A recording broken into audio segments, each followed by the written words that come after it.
I did OF and I regret it badly. I'm really outing myself here, but maybe this video will help some people. I did OF for about 3 months. I'm just going to tell you some things that might help you if you're considering doing it. I think a few things that you should consider first is, are you willing to put in the time to do this? Are you willing to be cringe? And also setting boundaries for yourself, because it's so easy to start getting some money and just going past what you're actually comfortable with.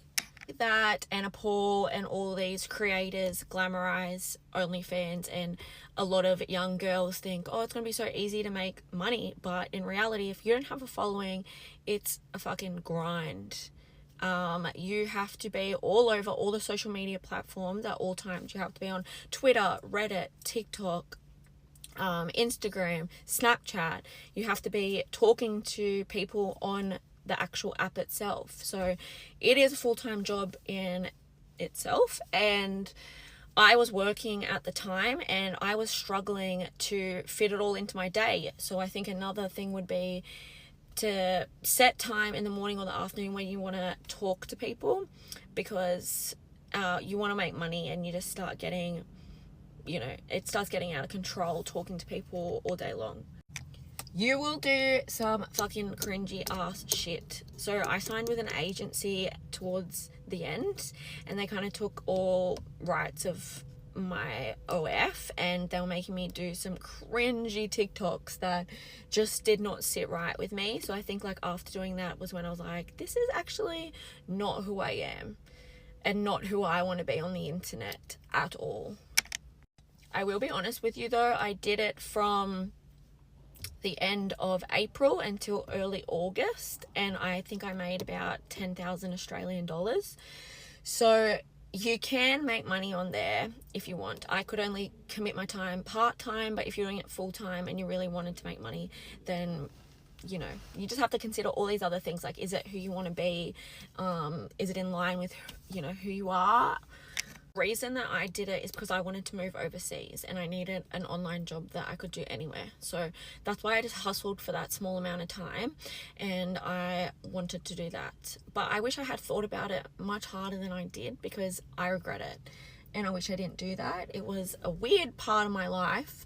And also, don't be surprised if people that sign up to your OF. I think I got maybe 120 subscribers in that time that I did it, and you'd be surprised. A lot of them are people that you used to work with, people that you used to go to school with.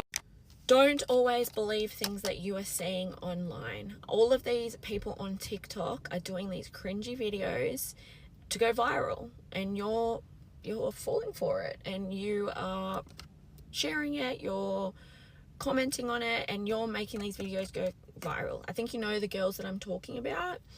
And yeah, they're killing it. They're making a lot of fucking money because people are curious. Let me know if you've got any questions in the comments, and I'd be happy to help you.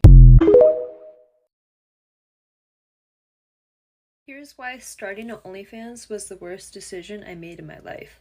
I did not realize that I was literally selling parts of my soul, and the money could have never made it worth it. I just wish that someone would have warned me and told me that I was going to be later experiencing PTSD from the sexual trauma and the experiences that I was subjecting myself to on a daily basis. I did not know that I would later need to be in trauma counseling. It brought me into way darker places than I ever could have imagined, and I never want to go back there. I wish I could go back in time to who I was before I started doing all that stuff and just tell myself that the money is not worth it. Keep your happiness.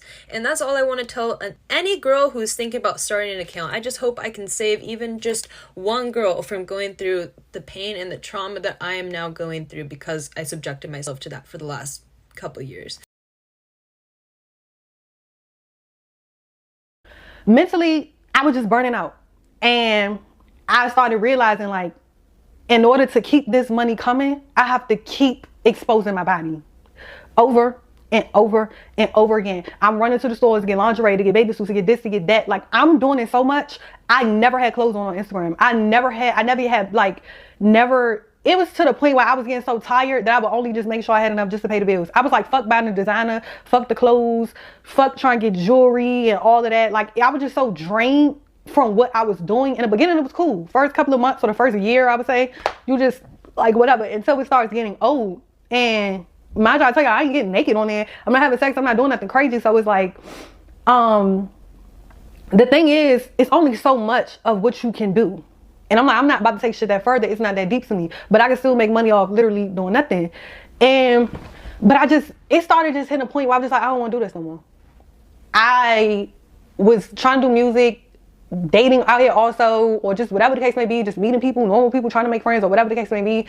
And I knew 100% what I was doing wasn't the right thing, but it reflected in so much of the type of people I was attracting, or it reflected so much in me trying to build relationships with people out here, or me trying to network out here. Nobody took me serious. Every man I was coming around, whether if it was business, dating, it don't even matter, just male friends, it don't even matter. Everybody's sexualizing you, because it's the way I'm representing myself. So I can't be mad of what it is that I'm doing, or how people judging me, or why nobody's taking me serious. And you would really have to know me to know that, yo, I'm taking care of shit back home. I'm taking care of this. Like, but don't nobody give a fuck about all of that. Nobody gives a fuck about really getting to know you and what you really dealing with. Nobody cares. They just want to judge you from the outside. I could be the best person in the world, but you don't give a fuck. All you see is ass and titties. Like, you see a body and people are just trying to do what they sexualize you, whatever they trying to do.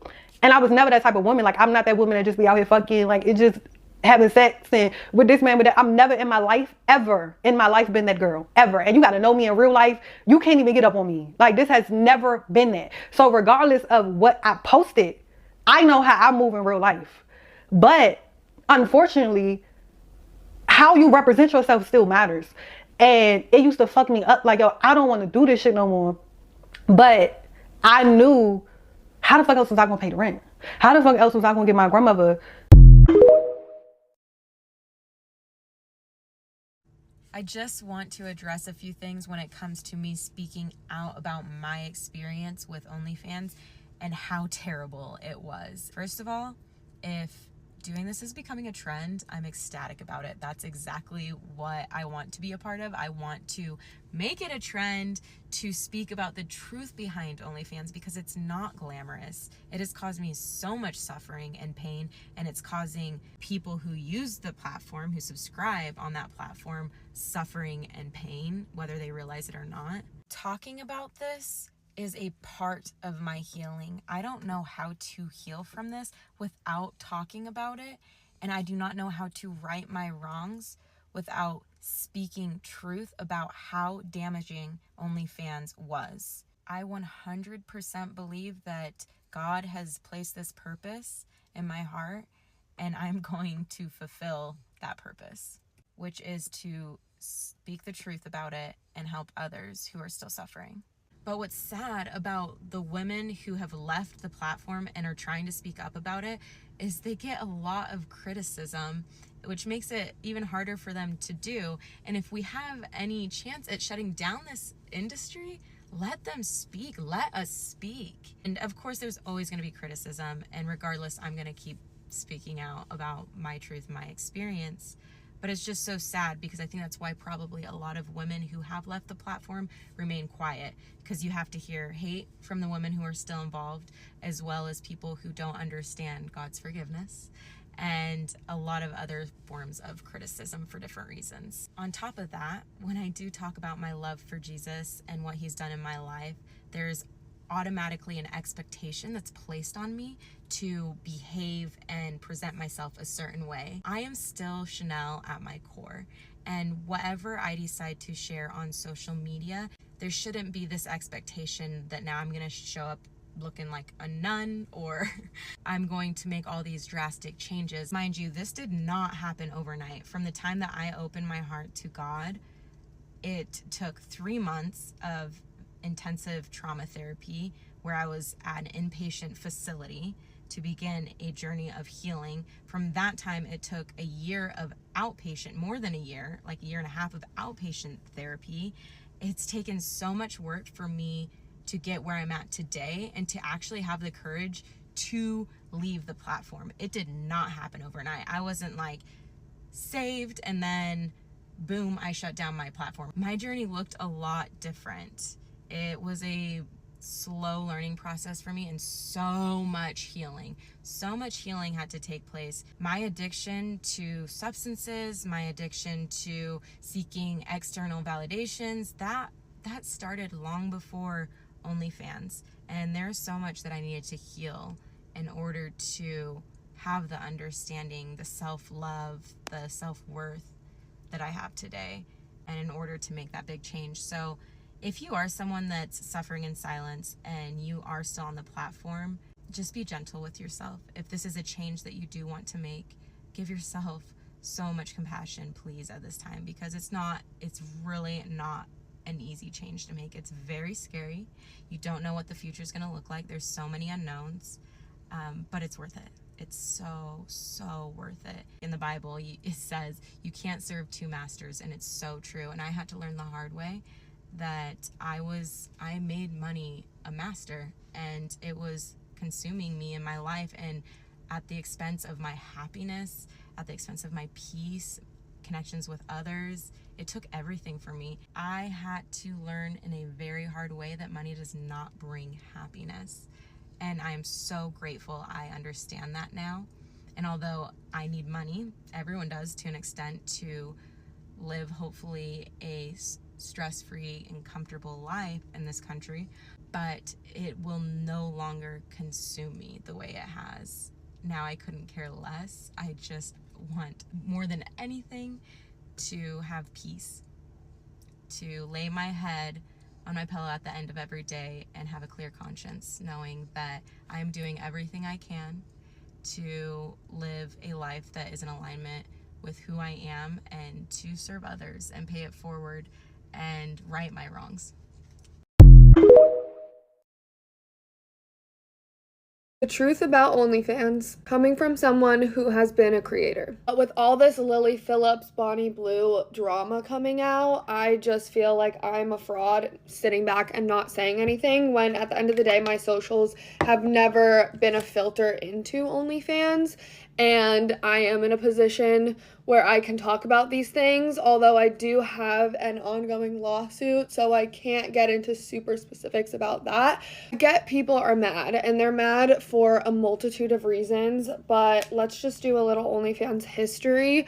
OnlyFans was meant to be a creator platform for people to monetize their content, whether that was fitness, food, podcasting, whatever. I originally started OnlyFans literally as a vegan creator. Fast forward 2 years later, and that's obviously not what it all turned out to be. The purpose of it was never to be an adult platform. There was just no restrictions, kind of like how Twitter has no restrictions now, and Twitter is filled with OnlyFans girls. Today, 70% of the content on OnlyFans is adult content. A lot of you don't know about OFTV, because when you say OnlyFans, you immediately associate it with a certain type of work. But OFTV was created as kind of like a YouTube, and almost as a buffer for the brand.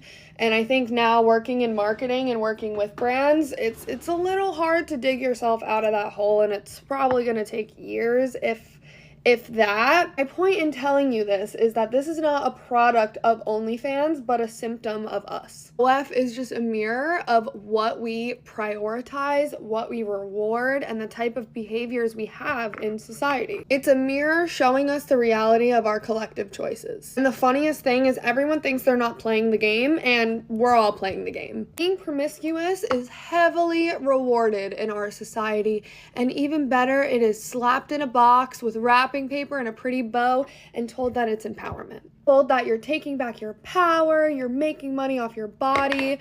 A lot of people say your looks are gonna fade, so you might as well use them while you're young. We scream and shout at the girls on the platform saying this is all about money. But you know what? I ran statistics, and I can always put the links to everything that I say. 67% of people in America are satisfied with their jobs, but only 20% are actually passionate and happy with what they're doing. So what does that tell me? Most of us here, and I'm only speaking for America because I live in America, are here for the money. Before someone comes to me about morals, everyone's morals are different. People telling Brianna Chicken Fry to take the $12 million to shut the fuck up about her relationship, that goes against my morals. Being silenced is probably one of the worst things that can happen to a human being. But for money, some of you are easily saying, well, she's stupid, she should have just taken it. OnlyFans is the devil's playground. We have many reasons why women go into this, whether that's coming from poverty, being a product of social media and getting told that, this is what you should do, that selling your body is empowering. The media telling us that this is modern day feminism, that this is sexual liberation. All the men are promoting just being with young women, and past 25, you're just damaged goods. Promoting cheating behaviors and labeling it as male biology. Then you have a manager, aka a pimp, coming in telling you that you're gonna make all of this money, and then you know what? You go on the platform and then you do. There are so many forces against all of us, and the S industry really exploits everybody involved. And that's the truth. Now, this is not me defending OnlyFans. I have my 2 cents about them, especially because of the lawsuit that I'm in. But this is a societal issue and everyone's involved. And going on the internet telling each side, like how we do in politics, how horrible you are, how your morals are skewed, how no one wants you, like that's not going to make somebody get off of the platform. If anything, that's going to do the exact opposite. Although we're all saying different stories, we seem to all want the same thing. A YouTube video is going to be up about this in a few days. It's probably going to be so ridiculously long that I have to switch it between my viewpoints and my personal story because I want both out there. And I was not supposed to talk about this for another year until my book comes out, but I think with all of this reaching the media, I just feel like if I sat back, I would continue to be a fraud that I kind of already feel I am. But I hope this helps clarify some things and at least introduce you guys to what I want to talk about more, because I am extremely passionate about helping people. And I feel like if people love themselves, we would not have like 99.9% of the problems that we have today. Okay, bye. So when I got off of OnlyFans, I had significant debt. I got off of OnlyFans last year, in the beginning of last year, and I owed taxes for the previous year, right? And so now I'm not making that money anymore. And I just want to encourage you guys, because this is actually happening right now to me. I had a letter from the IRS stating that I owed $288,000. And then from the Tax Board of California, I owed $88,000. So that's state tax and federal tax. So I was able to pay off the $288,000 to the IRS.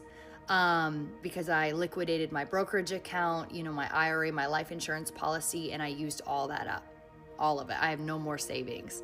So that was a really hard time in my life, but it brought me through some crazy circumstances with the Lord and trusting in God to provide my needs like He promises in the Bible. But I want to tell you something. I still owe that $88,000 to the Tax Board of California, and that they just sent me their final letter of saying like, hey, this is going to go into collections literally next month. They said that they're going to put a lien. They're going to put a lien on my credit. They're going to potentially garnish my wages, all that stuff.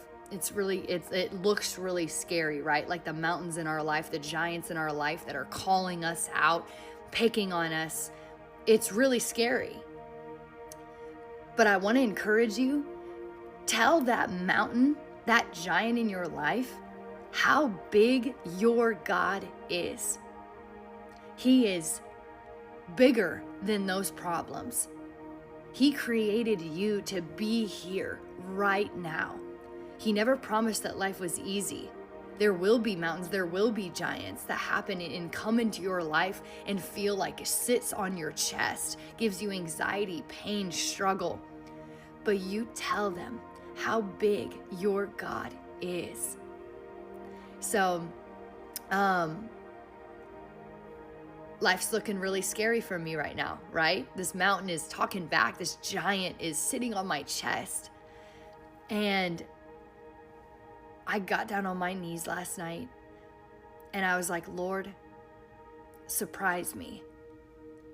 I'm going to take a step of faith and know who my God is. I was like, my taxes are not bigger than the Lord. Absolutely nowhere close to bigger than my God and what he can provide and what he can do, because he has plans to prosper me, not to go under.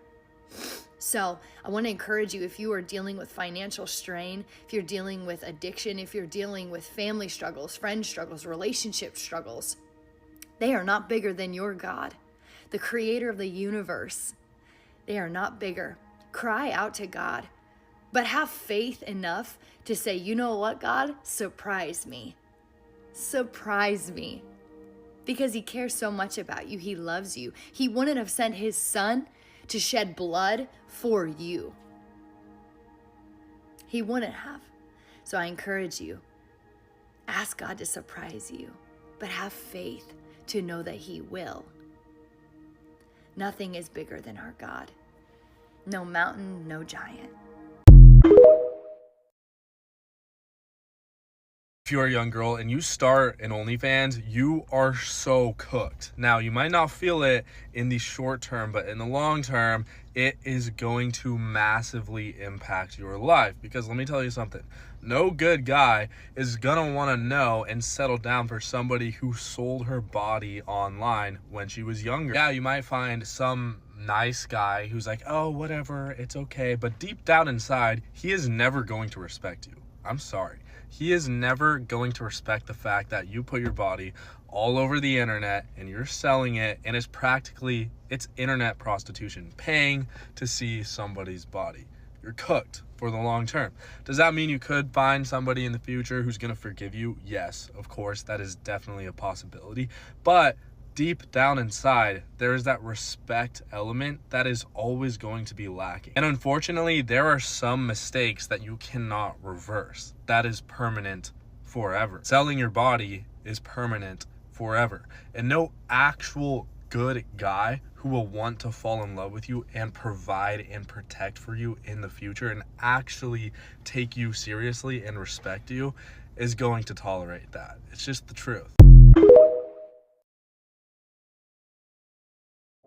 It's been 3 years, and today I am deleting my OnlyFans account. And with it being December 31st, 2023, New Year's Eve, and also my 31st birthday, I'm using this as the biggest gift I can give to myself because I'm sharing my testimony. I have been living in sin for far too long, and now I'm in a state of awareness that I can listen to God and understand what it takes, what sacrifices I need to take to get to that next level, to get to my higher purpose with Him.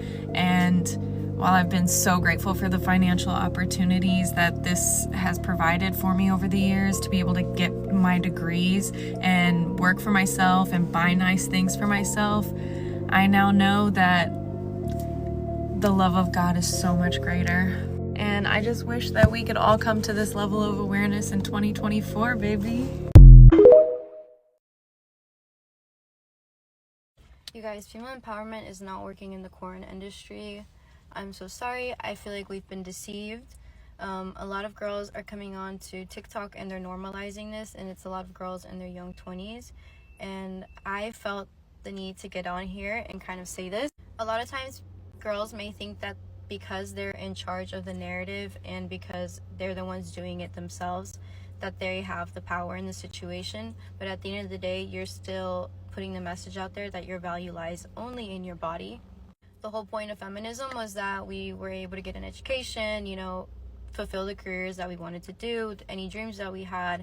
And I think it's very uncommon that majority of these girls' dreams was to fill some sort of male fantasy. And this may be controversial, but I just think a lot of girls are falling into this. And now that it's been so normalized on social media, because we see them pop up all the time, because they're marketing themselves, I just hope that younger girls who are in their teens don't fall into this, because it may seem like a really easy career path, but you are so much more than your body, and social media has been lying to you. The best thing you can do for yourself is get an education, read a lot of books, inform yourself, work on your body for you, not for anybody else. Learn how to take care of your health, get a nutrition book, learn about food. I promise you, you're going to find something that you're interested in, and it's not going to have to do with anything that has to do with fulfilling some sort of man's fantasy. It's so scary because we see these girls, they have time freedom, you know, they have location freedom, they're making a lot of money, so I think it's the easiest career path for a girl, but it's also one of the most dangerous. What a lot of people don't think is sometimes you might run into stalkers, these men might become obsessive, you can never go back, you know, all of that is going to be out there forever. So just really, really, really put yourself first before you put money and some sort of male fantasy above your life purpose, because you are more than your body. Love you. Okay, I am continuing my series of why you shouldn't make an OF, and disclaimer, this is coming from someone who happily does. I make videos like this as educational and safety content because there are so many things that I love about this job, but I don't want to over glamorize it. I want to give you the full truth of the entire industry and avoid girls going into something like this for the wrong reasons or getting completely blindsided once they are actually in this industry. So I have gotten, I think, 3 messages in the last few weeks along these lines, but this is the first person who's actually subscribed to me to say something like this. So I got this message last night. This is the craziest thing I've done, subscribing to your OF because I have a crush on you and I'm too nervous to go up to you at the bar that I go to when I'm with my friends. This is the first time I saw it, blah, blah, blah, had a crush. Fuck it, I'll subscribe. Right? This is how I responded. I said I'm going to be very frank and let you know that I'm not interested in someone who cannot find the courage to speak to me in person but goes out of his way to find me on OF to text me. Super inappropriate and super weird. This is not a dating site. This is my job. Would recommend trying to actually politely speak to a woman in person instead of doing this next time. A lot of us like to keep our personal and professional lives separate. Please do not try to speak to me in person now either. And I blocked him. So, a few things I want to say about this. Firstly, I'm not playing victim or being naive. I knew fully damn well what I was getting into when I was getting into this industry. Safety has always been a thing for me, just existing as a woman, and I've invested heavily in self-defense and security, to say the least. 2, I'm not actually worried or feel threatened about my safety in general. Most of the guys that I've gotten messages like that are the guys who are literally too scared to come up to speak to me in person, let alone do anything to cause any harm to me. So I'm not worried, but I'm always precautious. Thirdly, this is the kind of thing that I need new creators to think about before starting, because if you do well, the better you do, the more likely shit like this is gonna happen. People are gonna find out, especially if you're in a small town, especially if you tell one person, 2 people, things spread. And the better you do, the more likely people are gonna find out. And what's the point of doing something like this if you're not gonna do well? And to wrap this up, my 4th and final statement, just because it's part of the job does not mean that that is remotely okay. I've been very lucky in the sense that I do not feel threatened by the men who have said, oh, I saw you, I've seen you, because they literally don't even have the balls to say it to me in person. And usually they're just a fan. That's whatever. But to think that as a man, you do not have the balls to speak to me in person, you go out of your way to find my OF after your friend says, oh, I think she does OF, to subscribe, to then talk to me, knowing you have my subscription, my whole feed on display. Do you really think that's gonna work? Men, you need to realize this is not a dating app. That is not appropriate, and I cannot believe I have to say that to you. Like, men, let me spell this out for you if it doesn't click. Imagine an ugly, unattractive girl that you have no interest in speaking to, let alone doing anything further with, who doesn't have the balls to speak to you in person, but then somehow finds out your name, finds out the place you work, contacts your employer for your personal information, and then sends you a text and like, hey, so, hi, just seeing if this works. That's fucking creepy. Honestly, if the dude had just subscribed and left me alone, I wouldn't even care that much. Just don't tell me. Whenever I tell people this, they're actually really shocked. One of the biggest misconceptions about OnlyFans is that whatever you post on the OnlyFans platform will stay on the OnlyFans platform. And that's just not the case whatsoever. There was so many times at the agency where I saw people's content getting leaked. And the biggest way that this is done is people literally grabbing their phones and taking photos of the laptop and taking photos of basically the OnlyFans platform and like the photos that are sent to them and having them on their phones. I heard of cases that people were having their content sent to their ex-boyfriends, sent to their brothers, and the content gets leaked all the time. It's really, really normal. And I think a lot of people are like, oh, but if you post it on OnlyFans, it'll stay on OnlyFans. And people can literally like take screenshots. They can like take screen grabs on their laptops, and then they can post that content wherever they want. They can keep it for themselves personally. They can share it around. On platforms such as Reddit and Twitter, you can actually post absolutely anything you want. There is no limits to the pornography that is able to be accessed on those platforms. So people can post your porn on Reddit and Twitter for everyone to see. And you might not even be aware of it. You might not even have any idea that someone's taken all your OnlyFans content and posted it somewhere else. There was an instance as well where someone's content was on another platform and they had no idea that the account was still active and they had to try and get it taken down, basically. So people are really unaware of the fact that just because you sign up on OnlyFans, there's no protection there at all. Your content can be placed anywhere over the internet. And I think a lot of young girls are really misinformed into thinking, oh, I can just jump on OnlyFans for a little bit. I'll make a little bit of money. And then it's just like my dirty little secret. And it's like, no, this is a digital footprint and it will last forever. And it's a really hard thing to try and get young girls to understand the gravity of what that means. But it's definitely not true in any shape, form, or capacity that just because you sign up on OnlyFans, that your content will stay on OnlyFans. It will be spread all over the internet and you have no control of where it goes. Once you post it on that platform, you lose any rights to be able to dictate where your content goes because it can just spread anywhere and everywhere.